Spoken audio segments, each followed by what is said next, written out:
వక్రతుండ మహాకాయ సూర్యకోటి సమప్రభ నిర్విఘ్నం కురు మే దేవ సర్వకార్యేషు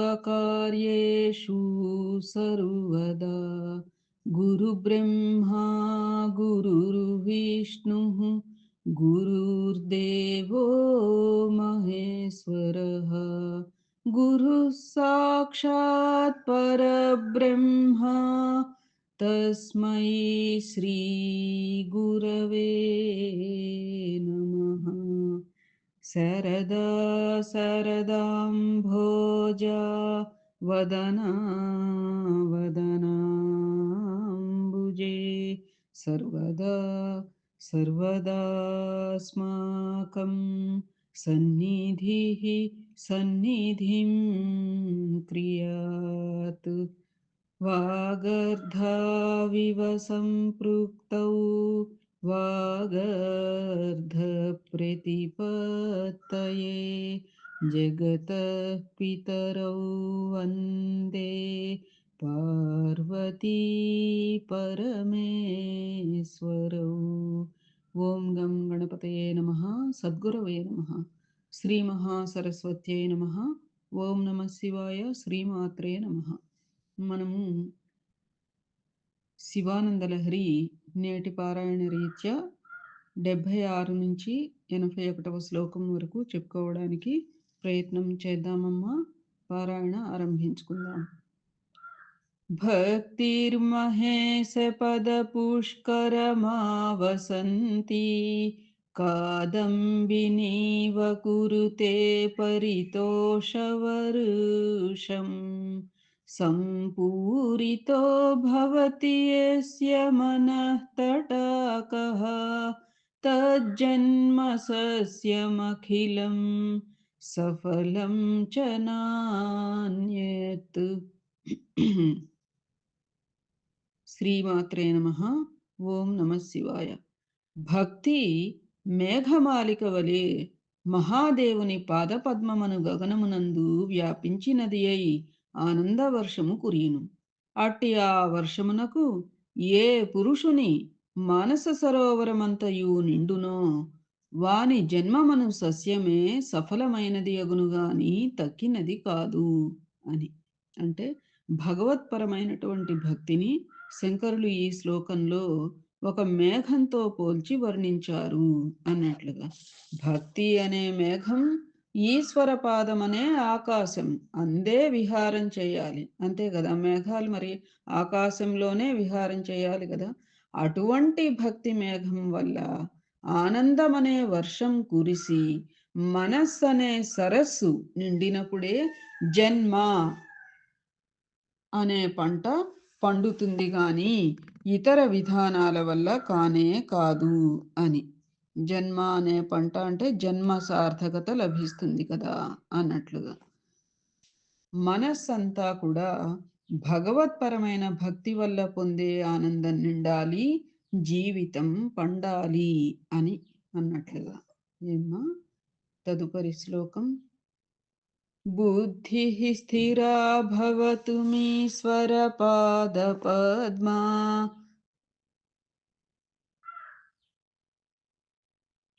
నక్తావధూర్విరహిణీవ సదా స్మరంతి సద్భావనా స్మరణ దర్శన కీర్తనాది సమ్మోహితేవ శివమంత్ర జపేన వింతే. ఓం నమ శివాయ. శ్రీమాత్రే నమః. శివ, నా బుద్ధి భర్తృవియోగమును పొందిన భార్య వలె నిరంతరము ధ్యానము చేయుచు శివమంత్రము జపించుచు మోహమునందినదై మీ పాద ధ్యాన స్మరణ సందర్శన కీర్తన పూజనాదులను గూర్చి విచారించుచున్నది, దీనిని ఉద్ధరింపుము అని. భర్తకు దూరమై విరహవేదనతో సతమతమయ్యే భార్యతో పూర్తిగా శివుని యందు నిరంతర ఆసక్తి కలిగినటువంటి తన బుద్ధిని పోల్చారు అక్కడ కదా. శివభక్తి ఎలా ఉండాలి అనే విధంగా సూచిస్తున్నారన్నమాట. ఆ విధంగా సూచిస్తున్నారు అని. దూరమైన భర్తనే కలవరిస్తూ, బాహ్య ప్రపంచాన్ని పూర్తిగా విస్మరిస్తూ, ఒక మాట, ఒక పలుకు, ఒక చూపు, ఒక తలపు ఏమీ లేకుండా నిరంతరం భర్త మీదనే, భర్త సమాగమం మీదనే దృష్టి ఉండి చూడడానికి ఒక పిచ్చిదాని వలె దుఃఖిస్తూ, వేదన పడుతూ ఉండే భర్తృ విరహిణిలాగా బుద్ధి శివుని మీదనే లగ్నమై, శివనామాన్నే స్మరిస్తూ, శివనామాన్నే కలవరిస్తూ, ఇతర ప్రపంచంతో సంబంధం లేనట్లుగా శివ పాద దర్శనానికి, శివ పాద పూజకు, సంకీర్తనానికి తపిస్తోంది అని. ఇహ ఆలస్యం చేస్తే పిచ్చి ముదిరిపోయి ఏమవుతుందో అనిపిస్తోంది. వెంటనే వచ్చి దానిని ఉద్ధరించు అని శంకర భగవత్పాదుల వారు శివుడిని కోరుకుంటున్నారు. అంటే ఏమిటి? బుద్ధిని ప్రియురాలిగా స్వీకరించి దాని వేదనను పోగొట్టి జన్మను చరితార్థం చెయ్యి అని అర్థం. భగవంతునిపై విరహం కూడా పరాకాష్ఠ భక్తిని సూచిస్తుంది. అందుకు ఉదాహరణగా రాధ, మీరా, గోపికలు మొదలైనటువంటి వారందరూ కూడా ఆ కోవకు చెందిన వారే కదా అని. ఓం నమ శివాయ. శ్రీమాత్రే నమః. తదుపరి శ్లోకం. सदुपचारविधिष्वनुबोधितां सविनयां सुहृदं समुपाश्रितां मम समुद्धरबुद्धिमिमां प्रभो वरगुणेन नवोढवधूमिव. ఓం నమ శివాయ. శ్రీమాత్రే నమ. జగత్ప్రభు, మీ పూజయందు సుశిక్షితమై వినయముతో కూడిన నా బుద్ధికి ఉపచారము చేయుటయందు సుశిక్షితురాలును వినయవంతురాలును అగు క్రొత్తగా పెండ్లి చేసుకొనిన భార్యకును పోలే ఉపదేశించి ఉద్ధరించుము. అది ఉండండి. బుద్ధిని ఇక్కడ క్రొత్త పెళ్లి కూతురుతో పోల్చి భక్తి తత్వాన్ని వివరిస్తున్నారు అని. వరునికి ఉండవలసిన కళ్యాణ గుణాలున్న నిన్ను ఇతర ప్రేరణలు, నిర్బంధాలు లేకుండా ఉత్తమ వధూ లక్షణాలున్నటువంటి నా బుద్ధి స్వయంగా వరించింది. ఈ బుద్ధివధు వినయము, ఉపచార సేవాభిలాష, సహజమైన సిగ్గు, నిర్మలమైన హృదయము ఉన్న సద్గుణ సంపన్నురాలు తండ్రి. ఈ క్రొత్త వధువుకు చెప్పవలసినవి చెప్పే విధంగా చెప్పి బెరుకుతనం పోగొట్టి ఉద్ధరించి నన్ను ధన్యుడిని చేయి ప్రభు అని అంటున్నారు. అంటే ఏమిటి? తన బుద్ధితో కాపురం చేయడానికి శివుడిని ఒప్పిస్తున్నారన్నమాట అని. అక్కడ వరుడు శివుడు అన్నట్లు, వధువు మన బుద్ధి అన్నట్లుగా అట్లా. ఓం నమ శివాయ. శ్రీమాత్రే నమః. తదుపరి శ్లోకం. నిత్యం యోగి మనః సరోజదళ సంచార క్షమస్త్వత్క్రమః శంభో తేన కథం కఠోరయమరాడ్వక్షః కవాటక్షతిః అత్యంతం మృదులం త్వదంఘ్రియుగళం హా మే మనశ్చింతయేత్ ఏతల్లోచన గోచరం కురు విభో హస్తేన సంవాహయే. ఓం నమ శివాయ. శ్రీమాత్రే నమః. చంద్రశేఖర, మునీశ్వరుల మనఃపద్మములందు సంచరింపదగిన మీ మృదు పాదములతో నా కఠోరమైన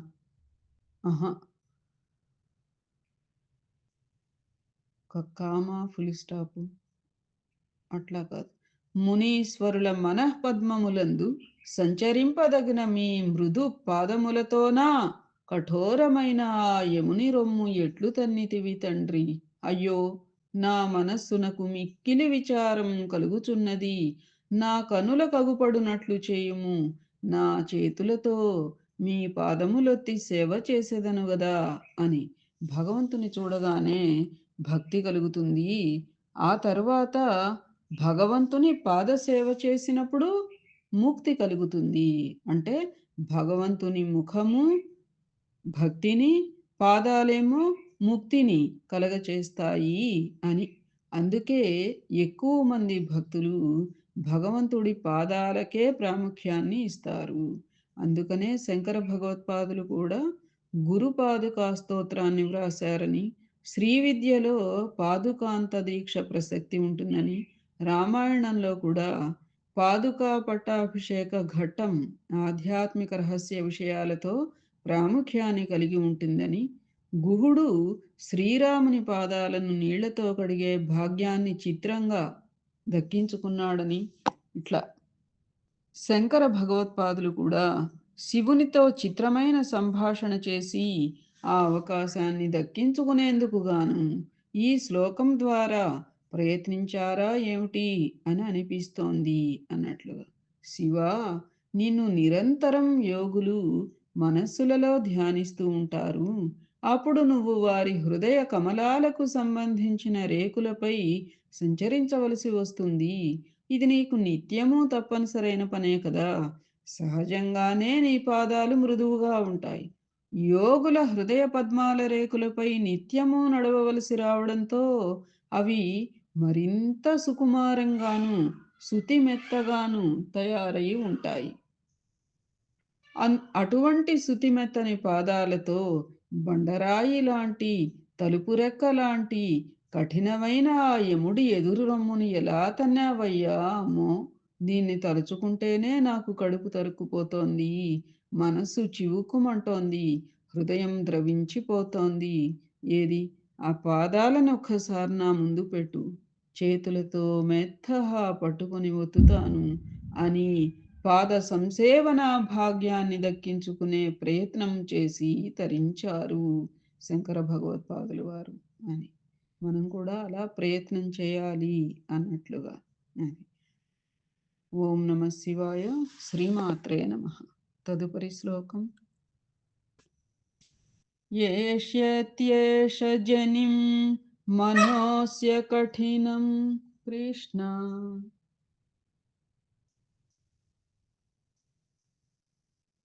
వస్తా ఉండు. తస్మిన్నటా నీతిమత్ ఏష్యత్యేష జనిం మనోస్య కఠినం తస్మిన్నటా నీతిమద్రాక్షాయై గిరిసీమ్ని కోమలపదన్యాసః పురాభ్యాసితః नो चेद्दिव्यगृहान्तरेषु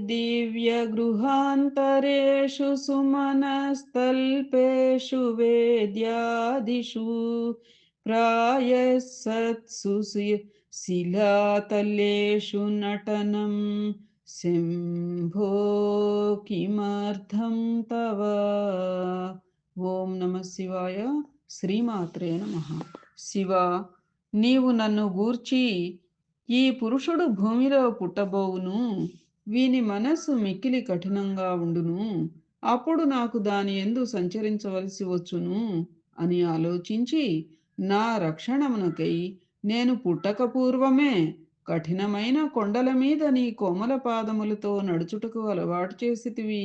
కానిచో మేడలు, మిద్దెలు, పూలపాన్పులు, మంచి మంచి అరుగులు ఉండగా నీకేలా ఈ రాళ్ల మీద నాట్యం చేయవలసి వచ్చినది తండ్రి అని. చూడండి, మన గురించే. మనము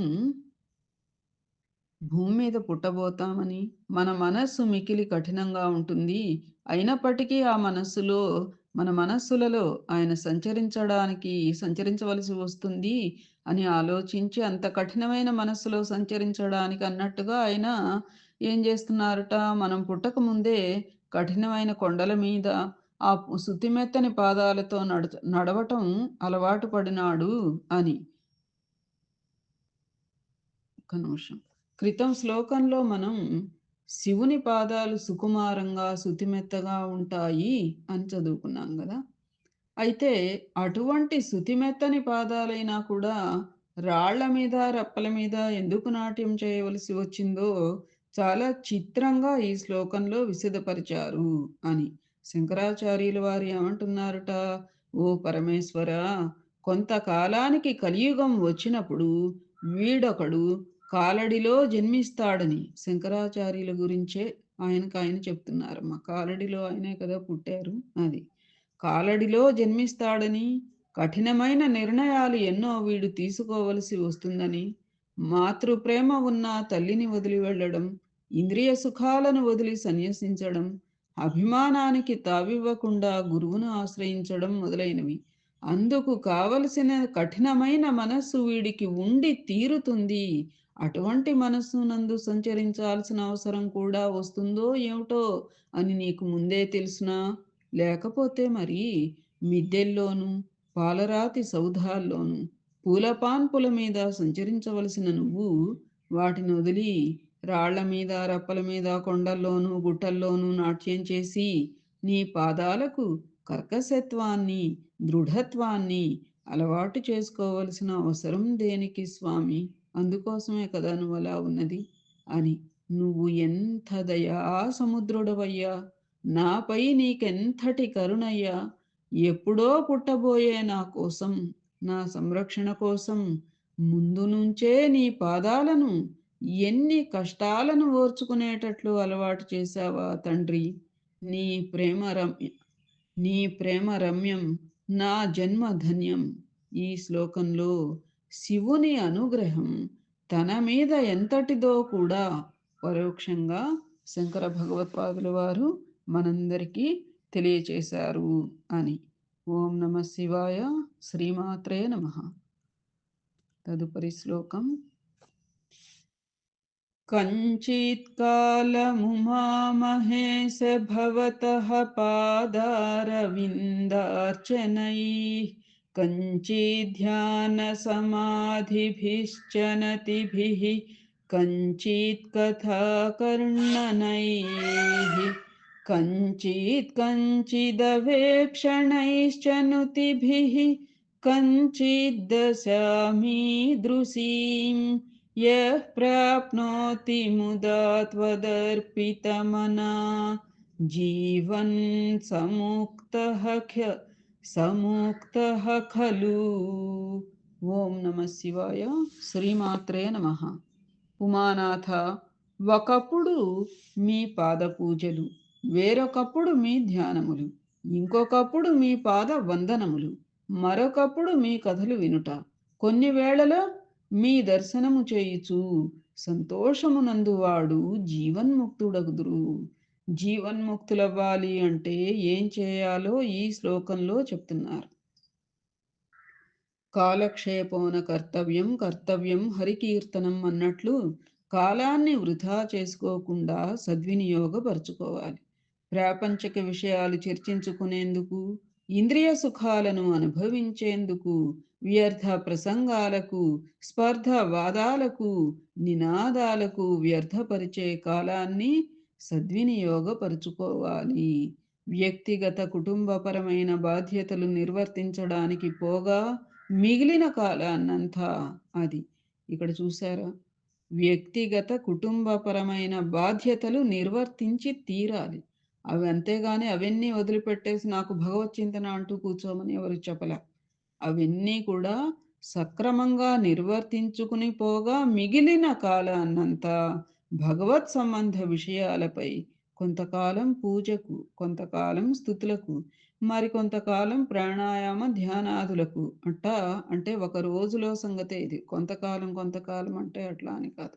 అది దైనందిన జీవితంలో అన్నమాట. అలా కేటాయించుకోవాలి. నిర్లక్ష్యము, వైముఖ్యము రాకుండా త్రికరణాలైన మనోవాకాయాలను వినియోగించి ఎవరు ఇలా ఆనందంతో జీవితాన్ని వెళ్ళబుచ్చుతూ ఉంటారో వాళ్ళు జీవించి ఉండి కూడా ముక్తులే అని. జీవన్ముక్తులు అంటారు చూడండి, అట్లా అని శంకర భగవత్పాదుల వారు ఈ శ్లోకంలో నిర్ధారిస్తున్నారు అని. ఏమ్మా, తదుపరి రేపు కొనసాగించుకుందామా? ఏతత్ఫలం సర్వం సద్గురు చరణారవిందార్పణమస్తు. సద్గురవే నమః. శ్రీమాత్రే నమః. అరుణాచల శివ అరుణాచల శివ అరుణాచల శివ అరుణాచల అరుణాచల శివ అరుణాచల శివ అరుణాచల శివ అరుణ శివం అరుణాచల శివ అరుణాచల శివ అరుణాచల శివ అరుణాచల అరుణాచల శివ అరుణాచల శివ అరుణాచల శివ అరుణ శివం. శుభం భవతు.